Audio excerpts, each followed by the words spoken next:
Le soldat avait à peine posé le pied sur le trottoir qu'il s'est figé. Sa fille se tenait devant leur maison, menottée. Il n'a pas crié. Il n'a pas supplié. Ce qu'il a fait ensuite a forcé toute l'unité de police à baisser la tête. Mais qu'est-il réellement arrivé à la fille? Ne touchez pas l'enfant si vous ne comprenez pas ce qui se passe. Une voix retentit. Ce n'était pas bruyant ou agressif, mais c'était suffisant pour tout arrêter. L'officier Beltran tenait toujours le poignet de Camilla, mais il se tourna lentement, comme s'il mesurait l'homme qui osait parler. L'homme portait un vieil uniforme militaire. Il ne bougeait pas comme un père paniqué, mais comme quelqu'un qui entre sur un champ de bataille qu'il connaissait trop bien. Mais cette fois, les balles venaient de ceux qui étaient censés protéger. « Qui es-tu » demanda Beltran sans lâcher prise, bien que le poignet de la fille tremblait sous sa prise. L'homme n'a pas répondu. Il baissa les yeux sur ses sandales couvertes de poussière, puis sur la fille aux mains liées, la tête baissée, ses cheveux collés à son front par la sueur de la peur. Un silence dense enveloppait la rue, comme si tout le quartier avait cessé de respirer. « Camilla » dit-il calmement. « Lève la tête. » Elle n'a pas bougé. Ses petites mains étaient toujours attachées derrière son dos, son corps recroquevillé comme un oiseau pris dans un vent inconnu. Ses jambes ont fléchi. Mais elle n'est pas tombée. Cette force ne venait pas de son corps, mais de sa mémoire. Le souvenir que cet homme venait toujours quand elle avait besoin de lui. Le mineur ne coopère pas. A crié Beltran assez fort pour que les voisins l'entendent. Elle montre des signes de troubles de santé, je fais mon devoir. Puis l'homme s'avança.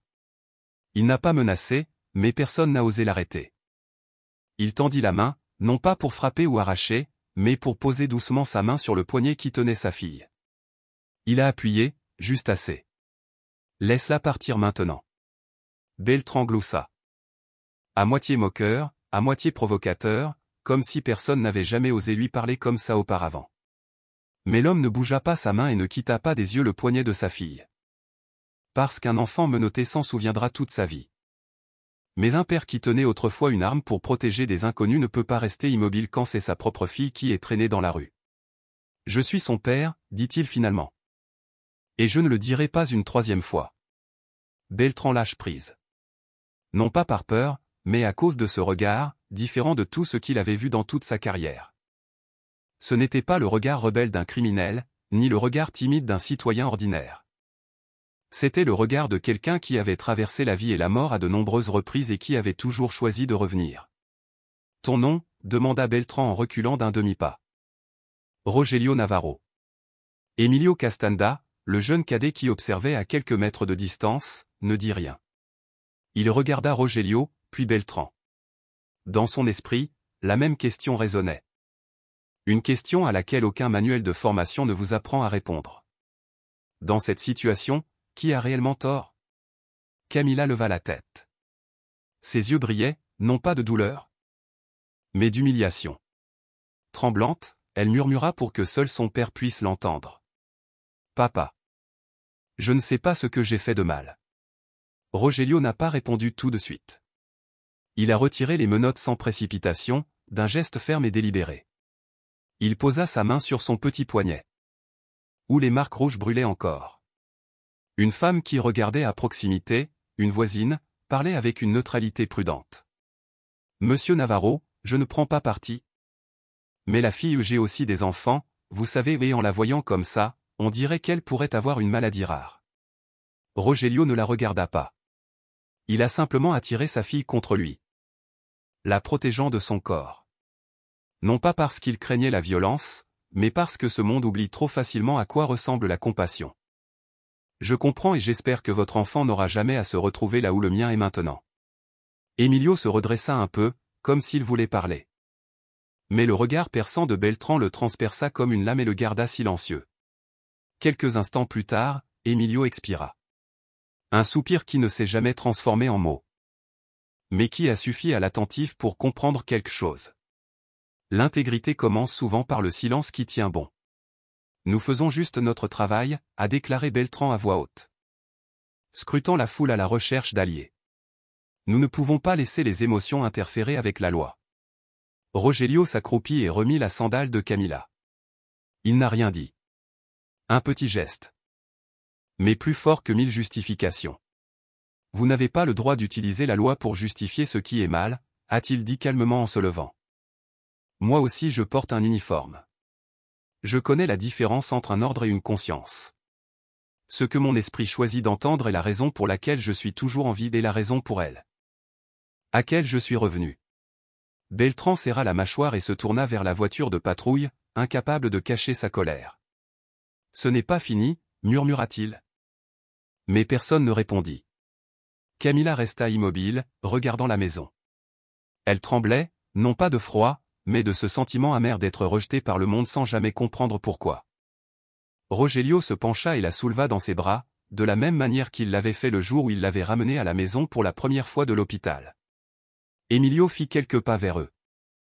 Comme s'il voulait dire quelque chose, mais s'arrêta. Rogelio le regarda en hochant légèrement la tête. Ses yeux de soldat parlaient sans son. Profond et clair. Tu sais que ce n'est pas bien. La seule question est, de quel côté êtes-vous? Camilla posa sa tête sur l'épaule de son père, fouilla dans sa poche et en sortit un bonbon fondu. Elle le plaça dans sa main en murmurant. Pour toi, papa, je l'ai gardé pour quand tu reviendras. Rogelio referma doucement sa main autour de lui, puis regarda Beltrand. Maintenant à l'intérieur de la voiture de patrouille, ses yeux parcourant les toits du quartier. En tant que soldat, dit-il à voix haute, j'ai affronté des hommes armés, mais aujourd'hui. J'en affronte un qui porte un badge, celui qui a fait pleurer ma fille. Personne n'a répondu. Personne ne s'est avancé. Seul le grincement du vieux portail en fer se fit entendre derrière eux. Suivi d'un faible murmure venant de quelqu'un dans la foule. Tous ceux qui portent un badge ne méritent pas d'être appelés protecteurs de la justice. Camilla baissa le visage. Ses cheveux couvraient presque entièrement une joue et la petite chaise en plastique sous elle craquait doucement alors qu'elle se retournait, évitant le regard de son père.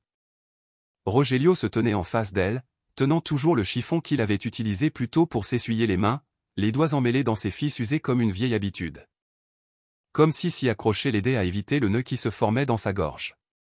Dans son esprit, les questions défilaient sans qu'il puisse se résoudre à les exprimer.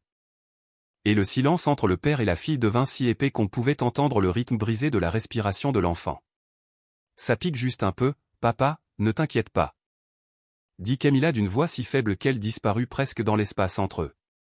Il n'y avait pas de larmes, pas de reproches. Juste un regard qui esquivait le sien et qui en même temps semblait fuir ses propres émotions. Ses yeux bougeaient prudemment. Comme s'ils essayaient de cacher quelque chose de plus grand que la douleur dans sa peau. Il prit le pot de pommade et dévissa lentement le couvercle. Comme s'il craignait de réveiller quelque chose de fragile qui dormait sous le poignet de sa fille. Ses doigts durcis. Les mêmes qui avaient autrefois appuyé sur la gâchette dans des moments de vie ou de mort, tremblaient maintenant en touchant sa peau minuscule. La marque violette était toujours là. Une trace circulaire comme une cicatrice qu'elle n'avait jamais demandée.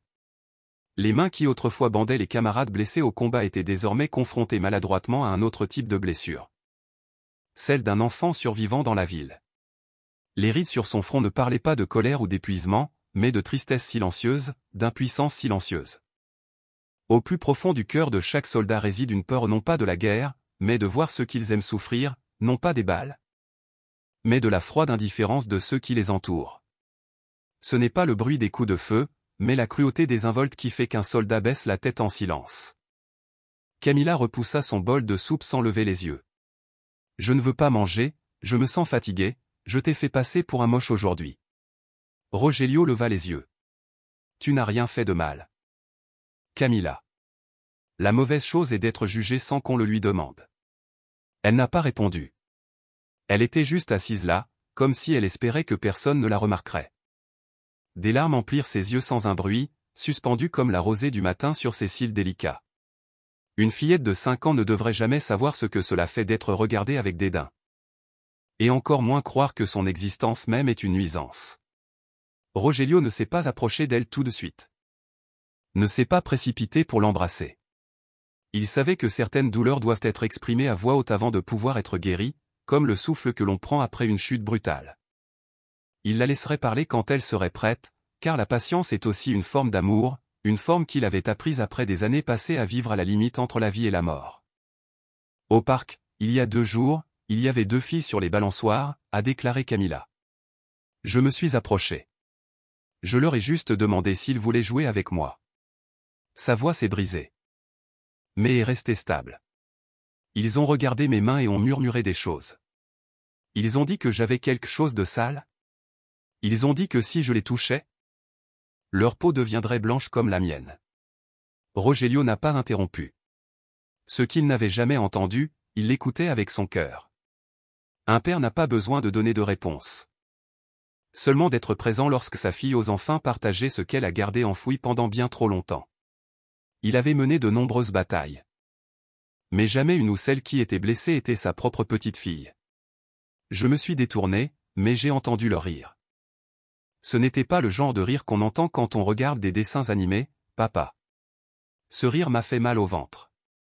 Je ne sais pas pourquoi, mais ça m'a vraiment fait mal. Une longue pause s'écoula avant qu'il ne parle enfin, sa voix grave et ferme, comme un vieux boléro résonnant dans les recoins de la mémoire. Il y a des gens qui ne croient que ce qu'ils voient. Et d'autres qui apprennent à comprendre ce qu'ils n'ont jamais vécu. Les premiers sont nombreux, mais les seconds, ma fille, ce sont eux qui changent le monde. Camilla ne dit rien. Mais tendit la main vers le bol de soupe. Elle ne l'a pas fait parce qu'elle avait faim, mais parce qu'elle sentait que, pour une fois, elle n'avait pas besoin d'avoir faim pour mériter la gentillesse. Un enfant qui recommence à manger ne le fait pas parce que son estomac est vide, mais parce qu'il sait que son père l'attend. C'est le premier signe de guérison. Devant la porte, des pas doux résonnaient. Rogelio l'ouvrit légèrement. Il n'y avait personne, mais sur le sol, soigneusement placé, se trouvait une brique de lait et un morceau de papier plié en 4, avec une écriture ferme mais maladroite. Je suis désolé de n'avoir rien fait. J'ai manqué de courage. Il le ramassa et lut chaque mot avec la même solennité avec laquelle il avait autrefois lu les noms de ses camarades tombés au combat. Ce ne sont pas les excuses qui l'ont ébranlé, mais le fait que quelqu'un ait trouvé le courage d'écrire ce que la plupart ont trop peur d'admettre. Puis il regarda vers la maison de l'autre côté de la rue, où un rideau glissait lentement derrière une paire d'yeux vieillissants. Des yeux qui n'agissaient pas, ne jugeaient pas, regardaient seulement à distance. Les voisins n'ont rien dit. N'ont rien demandé, mais Rogelio savait qu'ils avaient tout vu. Et c'était ce silence qui le faisait trembler plus que n'importe quel cri ne pourrait jamais le faire. Le silence n'est jamais innocent. Surtout lorsqu'il s'allie à l'injustice. Avant de se coucher, Camilla a demandé si elle pouvait dormir à côté de son papa. D'une voix douce, elle demanda, « Demain, papa, dois-je rester à la maison? Où est-ce qu'on retourne au centre de santé? » « Demain tu seras avec moi, » répondit-il. Personne ne peut t'emmener où que ce soit sans mon autorisation. Ni une infirmière, ni un policier. Personne. La petite fille hocha doucement la tête et s'endormit. Ses paupières battirent plusieurs fois, comme si elle rêvait de quelque chose qu'elle ne comprenait pas encore. Rogelio resta assis à côté du lit pendant un long moment. La douce lumière de la lampe projetait des ombres nettes sur son visage, mais ses yeux semblaient plus doux que jamais. Il ne se considérait pas comme un bon père, juste comme quelqu'un qui ne se détournait jamais de son devoir. Il y a des hommes qui ne savent pas endormir un enfant, mais qui peuvent rester éveillés toute la nuit pour protéger ses rêves. Et peut-être que c'est suffisant pour commencer. Il sortit son téléphone de la poche de sa chemise et composa un numéro qu'il n'avait pas appelé depuis longtemps. À la 3e sonnerie, quelqu'un a répondu. « Allô? Qui est-ce? » « Tu as toujours le numéro de Valeria, » dit Rogelio doucement. « J'ai besoin de lui parler. Et cette fois, ce n'est pas pour moi.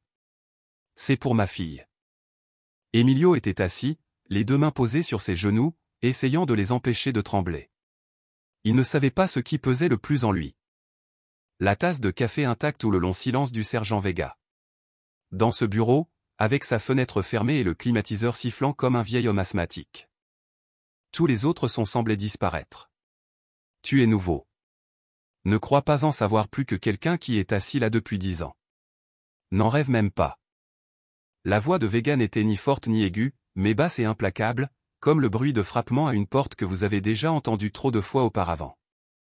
Cela ressemblait à un avertissement usé par la répétition, comme lorsqu'on dit à un enfant de ne pas jouer avec l'eau dans la cuisine. Mais son regard était tout sauf doux.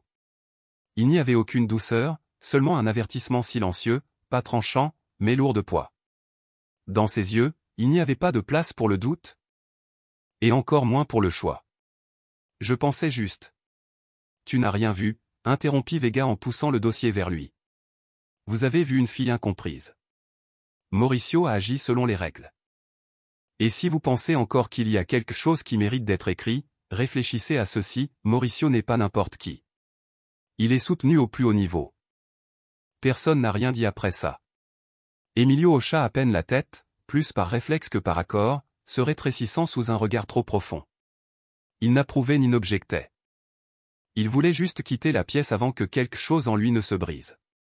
Ses chaussures raclaient doucement le sol alors qu'il se tenait debout, comme si elles aussi ne voulaient pas le déranger. Il inclina la tête dans un geste creux de gratitude, un geste échangé entre des personnes qui ne partageaient plus la même foi. La porte se referma derrière lui, laissant le bureau rempli de l'odeur rance des vieilles cigarettes et de l'air dense d'un pouvoir auquel on ne faisait plus confiance.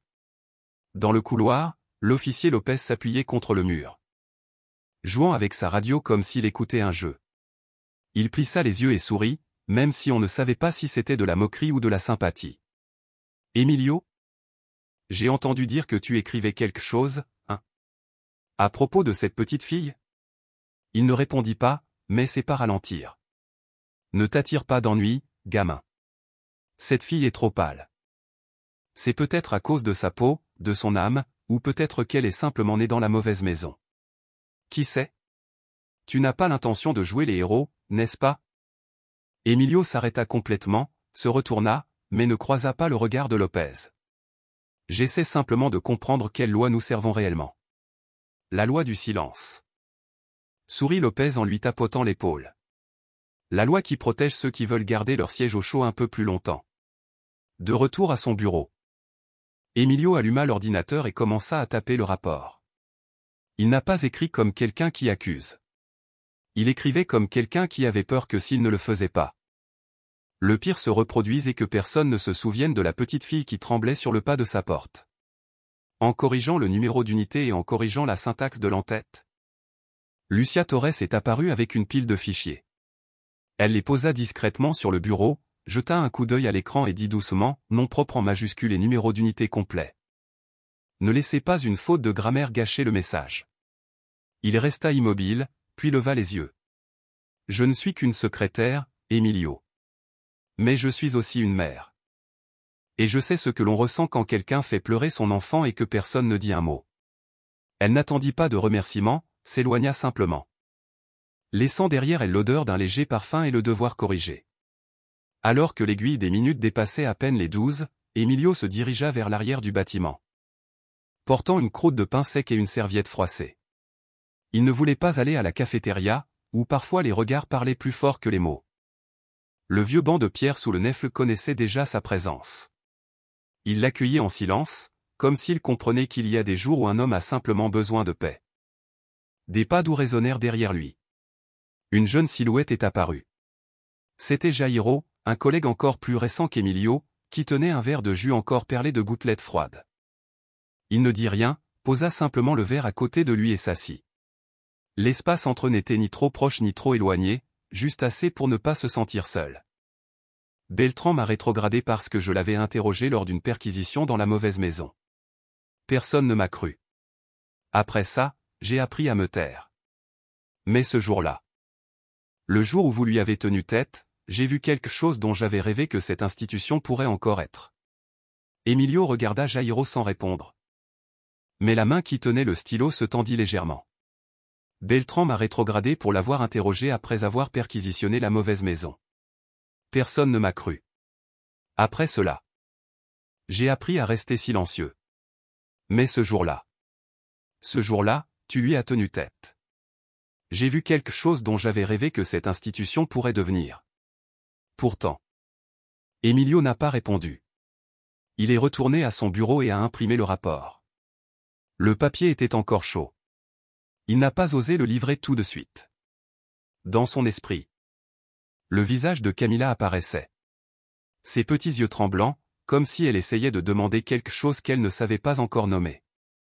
Cette nuit-là, Emilio ramena la page imprimée à la maison. Il n'a pas dîné. Il alluma une bougie près du poêle et lut chaque ligne. Il a corrigé la ponctuation, barré une phrase qui lui semblait trop dure. la réécrite dans un langage plus simple et plus clair. La flamme du gaz sur la cuisinière diminuait. La lumière jaune vacillait, hésitant entre rester en vie ou s'éteindre. Emilio tenait la page dans ses mains. Il sentit la chaleur du papier, comme s'il avait une vie propre. Il le leva vers la lumière, essayant de voir à travers chaque mot comme s'il cherchait dans sa propre conscience. Pendant un instant, il approcha la page de la flamme, comme quelqu'un prêt à brûler tous les doutes. Mais il s'est arrêté, sans raison apparente. Sa main refusait tout simplement de lâcher prise. C'était peut-être la voix de Camilla qui résonnait encore. Ou les yeux de Lucia. Ou peut-être que quelque chose en lui commençait à croire que si la vérité pouvait être écrite, elle pourrait aussi survivre dans les cendres.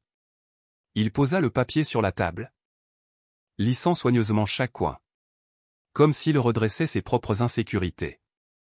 Il inspira profondément une fois de plus. J'ai plié la page doucement. Je l'ai glissée entre deux dossiers. Il a fermé la fermeture éclair de sa mallette. Rien ne s'est passé. Personne n'a applaudi, personne n'a remarqué. Mais quelque part en lui, quelque chose restait intact. Il ne savait pas si le lendemain il serait encore assis dans ce bureau. Mais il savait qu'il y a des choses, si elles ne sont pas dites, qui deviennent de longues blessures. Et purulentes dans la mémoire des innocents. Et la mémoire, quand personne ne la valide, n'est plus qu'un murmure de vent tordu entre des murs silencieux. Une seule personne ne peut pas changer un système entier. Mais, pensa-t-il, peut-être pourrait-il commencer par refuser d'oublier. Personne ne l'a appelé par son nom ce matin-là. Il n'y avait pas de sonnette, pas de salutation. Emilio se tenait simplement là. Ses doigts effleurant la porte ébréchée. Puis il entra dans la petite cour comme quelqu'un qui revient dans un souvenir qui venait de revenir en silence. Sur la marche du porche, Rogelio était assis, le dos droit. La vieille chaise en bois craquait doucement à chaque fois qu'il bougeait. Il n'a pas tourné la tête lorsque la porte s'est fermée derrière Emilio. Mais il savait. Et Emilio savait qu'il savait. « Tu étais là hier » dit Rogelio.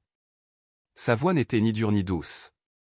Juste assez aiguë pour se loger dans la poitrine. « Alors pourquoi n'as-tu rien fait » Emilio resta immobile pendant un long moment. Il ôta sa casquette et passa ses doigts le long du bord. Comme si j'essayais d'organiser des pensées qui ne savaient pas encore comment se former. Finalement, il posa la casquette sur ses genoux, baissa les yeux et parla doucement. J'ai été formé pour soumettre les autres. Mais personne ne m'a jamais appris quoi faire quand celui qui porte le même uniforme est celui qui doit être retenu. Rogelio n'a rien dit. Mais l'air changea, comme si un cordon tendu s'était finalement relâché. Un enfant courait dans la maison. Ses pieds nus tapotant le sol froid en mosaïque. Camilla est apparue dans l'embrasure de la porte. Ses yeux se posèrent sur Emilio pendant une brève seconde. Il n'y avait ni colère, ni blâme. Seulement un silence qui demandait. Combien de temps encore vas-tu rester là ? Emilio a pensé à l'appeler. Mais elle s'était déjà détournée. Laissant derrière lui un silence plus lourd que n'importe quel mot. Un silence qui n'était pas une échappatoire. Mais une porte se ferme. Car celui qui devait arriver est arrivé trop tard. Rogelio versa un verre d'eau et le tendit à Emilio. Moi aussi, je suis resté silencieux une fois, dit-il. Sa voix rauque comme le vent du désert. Un collègue officier a frappé un prisonnier qui ne pouvait plus se défendre. Je n'ai rien fait. Cet officier a été promu. Et je n'ai pas dormi depuis. Les blessures sur le corps peuvent guérir. Mais ceux qui restent dans le silence ne le font pas. Emilio baissa la tête. Ses mains tremblaient légèrement alors qu'il posait le verre sur ses genoux. Il fixait en silence le béton fissuré sous ses pieds. Ses lignes fines et tordues. Comme si le temps et le silence les avaient gravées un à un. Chaque fracture semblait porter des échos de ce que personne n'osait dire. Chaque pause était un murmure des souves. Hennir que le cœur avait essayé d'oublier. Un oiseau passa en volant, effleura la porte de ses ailes et s'éleva dans le ciel. Comme si j'emportais quelque chose de non dit. Rogelio le suivit des yeux. Pas seulement observer l'oiseau. Mais chercher dans un coin lointain de la mémoire. Il se leva et entra dans la maison. À son retour, il tenait un dossier jauni, les bords recourbés, les pages pliées. Comme s'il avait été lu et relu pendant des nuits blanches. Regarde ça, dit-il en le posant sur les genoux d'Emilio sans quitter des yeux l'espace vide devant lui. Chaque ligne écrite ici est un cri qui a été enterré. Il y a 6 ans, c'était aussi Beltran. Autres enfants. Les mêmes blessures. Mais tout le monde gardait le silence. Lisez-le. Dis-moi s'il y a un nom là-dedans qui ne te laisse pas fermer les yeux. Emilio tournait les pages une à une. Il a vu des lettres fanées. Signature tremblante de parents qui ne savaient pas comment déposer une plainte. Il y avait une photo floue. La tête d'un adolescent coincé dans la portière d'une voiture de police. Du sang coule du coin de sa bouche. Il y avait une plainte incomplète, aucun expéditeur, aucune adresse. Note au crayon. Presque effacée par le temps. Comment as-tu réussi à garder tout ça, demanda Emilio, la voix rauque. Rogelio prit une longue gorgée d'eau. Parce que je ne crois pas aux excuses. Je crois en ceux qui osent faire ce qu'il faut avant qu'il ne soit trop tard. Et parce que si je ne le gardais pas, personne ne le ferait. Une page glissa au pied d'Emilio. Il n'y avait pas de vent. Mais dans le cœur du peuple, quelque chose s'est agité. Il serra plus fort le dossier. Comme s'il s'accrochait au dernier fragment de dignité dans une profession qu'il avait autrefois crue incorruptible. Camilla est sortie une fois des plus. Cette fois avec une serviette pour se sécher les mains. Elle le plaça doucement sur la rampe de l'escalier et partit sans un mot. Emilio s'est approché et l'a ramassé. Un petit morceau de tissu. Mais avec le poids d'une seconde chance. Tu as une fille, dit Emilio dans l'air. Sans lever les yeux de la serviette. Si un jour quelqu'un lui faisait quelque chose de terrible et que la personne à côté d'elle restait silencieuse, que penseriez-vous? Rogelio n'a pas répondu tout de suite. Il ne parla qu'après une longue pause. Je pense que cette personne a oublié qu'elle est humaine. En silence, Emilio plia le dossier. Gardant une main sur la couverture. Comme s'il voulait dire quelque chose, mais ne trouvait pas les mots. Il n'a pas promis de le rendre. Je n'ai donné aucune excuse. Rogelio lui jeta un regard de côté. Aucune question, aucune exigence. Ceux qui sont trahis par des promesses non tenues n'ont plus besoin de mots. Ils attendent de voir ce qui est fait. Pas ce qui est dit. Alors qu'Emilio posait sa main sur le loquet du portail, Camilla se tenait toujours là, dans l'embrasure de la porte. Elle n'a pas souri. Elle n'a pas détourné le regard. Le silence entre eux n'était plus une distance. C'était une question tacite. Dans la douce inclinaison de sa tête, il y avait une attente sans hâte. Sans pression, mais suffisamment profonde pour qu'Emilio sache qu'il devait avancer. Pas seulement pour la justice, mais à cause de ce regard. Il sourit doucement et baissa la tête en signe d'adieu. Cette fois, c'était un au revoir complet. En partant, Emilio marchait lentement. Comme si chaque pas avait besoin de temps pour absorber ce qui n'avait toujours pas de nom. Il n'a pas vérifié son téléphone ni regardé en arrière. Il baissa légèrement les épaules. Comme s'il lâchait quelque chose d'invisible. Ses lèvres bougeaient doucement, plus pour lui-même que pour quelqu'un d'autre. Par où commencer quand on essaie de sauver quelque chose qui est déjà pourri à l'intérieur? Dans la cour, Rogelio le regarda partir. Il n'avait pas la réponse. Mais il savait que le jeune homme qui était sorti avait commencé à en chercher une. Puis vint le bruit de l'eau qui coulait de l'évier, non pas étrange à cause de l'eau, mais à cause du silence qui suivit. Camilla avait l'habitude de jeter un œil par-dessus le bord de la table pendant que Rogelio peignait les couvercles des épices ou balayait le patio. Ce matin-là, aucun petit pas ne résonnait, aucune odeur de colle provenant de travaux manuels en désordre. Il ne restait qu'une absence sèche et creuse. Camilla. Sa voix n'était pas forte. Mais elle résonnait à travers les murs de briques et dans les coins de la maison, frappant le sol froid sans réponse. La robe de l'enfant était toujours accrochée au hamac. Cette petite pièce gardait un silence qui avertissait plus qu'il n'apaisait. Rogelio marchait dans la ruelle comme un soldat à la recherche d'un camarade perdu. Doña Violeta, la voisine âgée aux cheveux blancs en bataille, a crié depuis son balcon. 2 personnes sont venues tôt ce matin vêtues de blanc. Je pense qu'ils venaient du ministère de la Santé. Ils ont dit que c'était urgent et ont emmené Camilla. Il y avait une camionnette. Mais je ne pouvais pas voir la plaque. Ils ont affirmé que c'était une procédure obligatoire. quand j'ai posé des questions. Ils ont dit qu'aucune notification n'était nécessaire. Rogelio n'a pas demandé plus. Il s'est retourné et a couru. Donia violeta l'appela. Mais il ne répondit pas. Chaque pas a brisé des années de retenue. À la clinique locale, la réceptionniste l'a regardé comme quelqu'un d'inhabituel. Il a vérifié le journal de bord et a froncé les sourcils en entendant le nom de Camila. Elle n'est pas sur le planning d'aujourd'hui. Peut-être que tu es au mauvais endroit. Rogelio a soigneusement placé sa carte d'identité sur le bureau. Sa voix était calme mais sculptée dans la pierre. Personne ne prend ma fille sans permission. Si elle n'avait pas de rendez-vous, qui a donné l'ordre? L'homme a passé plusieurs appels internes. À chaque fois, son visage changeait légèrement. Finalement, quelqu'un à l'autre bout du fil murmura. Peut-être qu'elle a été emmenée dans la zone d'examen temporaire derrière l'ancien complexe. C'est là qu'ils envoient des cas irréguliers ces derniers temps. Hélène. Il n'y avait aucun panneau indiquant la zone. Juste des bâtiments blancs ternes. Des portes en bois fissurées et l'odeur du désinfectant qui persiste comme un invité indésirable. Rogelio n'a pas frappé. Il marchait dans les couloirs remplis de cris d'enfants et de pas traînants. La chambre numéro 4 était à moitié ouverte. À l'intérieur, Camila se tenait pieds nus sur du carrelage froid, enveloppée dans une fine serviette. Ses grands yeux étaient figés par la panique. Comme si elle n'avait jamais appris à faire confiance au monde. Un médecin a parlé. Mais Rogelio ne l'a pas entendu. Il n'en avait pas besoin. Il la souleva dans ses bras et elle s'accrocha à lui comme s'il était tout son monde. Les taches blanches sur son dos ressemblaient à des cartes qui n'auraient jamais dû exister. Qui a signé cet ordre? Qui pensait avoir le droit de prendre ma fille sans un mot? Sa voix résonna comme une cloche qui força tout le monde à l'entendre. Une infirmière bégayait. L'officier Lopez l'a demandé. Il a déclaré que le père avait refusé de coopérer et que la fille avait besoin d'être isolée pour être examinée. Personne n'a demandé plus. Rogelio la fixa du regard. Ses yeux fixèrent la pièce sur place.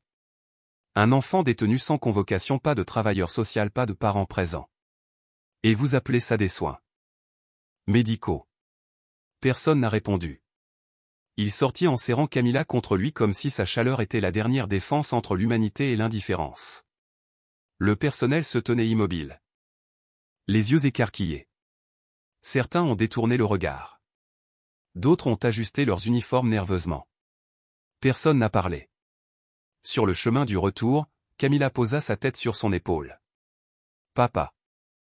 Si je n'avais pas ces places, m'aurait-il laissé rester? Rogelio n'a pas répondu tout de suite. Il pensait au regard et au jugement murmuré. Des cicatrices plus profondes que n'importe quelle affection cutanée. Tu n'as pas besoin d'être guéri pour être à la maison. Mon amour. Il suffit de grandir suffisamment pour ne jamais demander la permission d'être respecté. Camila hocha la tête. Elle ne comprenait pas complètement, mais elle s'en souviendrait. Cette nuit-là. Rogelio n'a pas mis la radio ni préparé d'assiette supplémentaire. Il essuya doucement la table et plia la nappe fleurie que Camila avait dessinée. Il alluma la lampe à huile et tira une page de son vieux carnet de service. Ses mains tremblaient légèrement, mais son écriture était stable et pleine de poids. Je m'appelle Rogelio Navarro. J'ai servi dans l'armée et aujourd'hui je suis juste un père qui essaie de comprendre pourquoi ma fille a été traitée comme quelque chose à éviter parce que sa peau ne correspond pas à ce à quoi les gens sont habitués. Je ne demande pas d'excuses car les mots n'effacent pas la peur d'un enfant. Je demande un système qui considère les enfants pour leur courage, pas pour leur peau. Camila n'a pas demandé pourquoi ils étaient partis si tôt. Elle baissa simplement les yeux et tira sa manche pour couvrir le poignet où un bracelet en métal avait autrefois laissé une marque. Le sac en tissu contenant les documents se balançait doucement sur l'épaule de Rogelio. Mais il pesait moins que le silence que sa fille portait. Valeria n'était pas le genre d'avocate à parler en termes juridiques froids. Elle servit de l'eau et plaça un coussin derrière le dos de Camila. Avant de lui demander doucement. « Que as-tu ressenti ce jour-là » Camila bougea mais ne leva pas la tête. Rogelio n'a pas parlé pour elle. Il a juste posé une main sur son dos et a attendu. Après quelques battements de cœur, la fille murmura. « Je ne savais pas ce que j'avais fait de mal, je faisais juste du vélo. » Valeria hocha la tête et posa un enregistreur sur la table sans l'allumer. « As-tu peur de la police, Camila » La fille hocha la tête. Pourquoi ont-ils crié? Elle secoua la tête. Parce qu'ils ont vu les marques sur ma peau avant de me regarder dans les yeux. Ils ne m'ont pas demandé mon nom ni si j'avais mal. Ils m'ont juste regardé comme si j'étais quelque chose à éviter. Rogelio lui serra doucement l'épaule. Il a finalement compris. Certaines blessures ne marquent pas le corps mais hantent vos rêves. Les enfants peuvent oublier les mots. Mais ils n'oublient jamais comment. Quelqu'un les a fait se sentir petits. Valeria a examiné les documents apportés par Rogelio. Ancien certificat de naissance, photo floue. Plainte manuscrite. Chacun d'eux est un morceau de mémoire sauvé pour la justice. Ceux-ci proviennent de dossiers internes. Tout le monde ne les conserve pas. Rogelio hocha la tête. Un vieil homme contraint à la retraite toujours honnête. Il y eut un léger coup à la porte. Emilio entra. Tenant un dossier usé attaché avec une bande délavée. Quand ses yeux rencontrèrent ceux de Camilla, quelque chose se passa entre eux. Un regret silencieux. Comme une vérité qu'il ne pouvait plus ignorer. J'ai apporté le rapport complet. Cette fois, il porte mon nom. Je ne peux pas défaire le passé, mais je ne le laisserai pas rester enterré. Valeria a ouvert le dossier. Le silence remplit la pièce. Seules les pages qui tournent et le souffle des adultes qui tentent de faire confiance à nouveau. Nous avons besoin de la voix de Camilla non pas pour la loi, mais pour la conscience. Ce qui lui est arrivé ne peut pas être juste un autre numéro de dossier. Camilla leva le visage. Et s'il me déteste? Je parlerai quand même. Rogelio la regarda comme quelqu'un qui voit la sagesse naître trop tôt. Si quelqu'un ne vous aime pas parce que vous dites la vérité, cela ne veut pas dire que vous avez tort. Tu n'as pas besoin de crier pour que tout le monde t'entende. Il suffit de le dire assez fort pour ne pas oublier qui vous êtes. Parce que le silence peut un jour vous faire oublier que vous avez été blessé. Valeria tendit lentement la main. Camilla, dis-le comme tu veux. Pas besoin de mots parfaits, juste ce que tu ressens. Rogelio s'est tourné vers Emilio. Tu sais qu'elle n'a pas crié, n'est-ce pas? Emilio hocha la tête, confus. Je pensais qu'elle avait peur. Non. Elle croyait que rester silencieuse les inciterait à lui pardonner. Elle ne savait pas que le silence permettait à la violence de se répéter. Emilio baissa la voix. Je ne mérite pas la confiance mais je suis venu aujourd'hui pour me tenir du bon côté. L'enregistreur assez. Liqué sur. Camilla s'est assise plus droite. Ses mains pressées sur ses genoux. Sa voix n'était pas forte mais claire et mature. Je ne sais pas pourquoi cet homme m'a regardé de cette façon. Peut-être à cause de ma peau ou parce que je baissais les yeux. Mais quand quelqu'un m'a attrapé la main avec force, j'ai eu envie de crier. Si quelqu'un faisait ça à mon père, je crierais très fort. Je ne veux pas effrayer les gens, je ne veux juste pas qu'ils oublient que je suis aussi une vraie personne. Valeria a éteint l'enregistreur comme si on soufflait une bougie. Plus tard, alors qu'il se préparait à partir, Emilio s'est rapproché de Rogelio. Je n'ai pas parlé à temps. Mais si vous avez besoin de quelqu'un à vos côtés à l'audience, je serai là. S'il demande des preuves, je parlerai. Rogelio ne lui a pas serré la main. Il en a juste placé un sur son épaule comme quelqu'un qui comprend le prix du silence. Le courage ne vient peut-être pas tôt, mais quand il arrive, il peut encore sauver ce qui n'est pas encore perdu. Camilla a tendu la main de son père toute seule. Cette petite main fragile serrait la sienne avec force. Comme pour dire que j'ai commencé.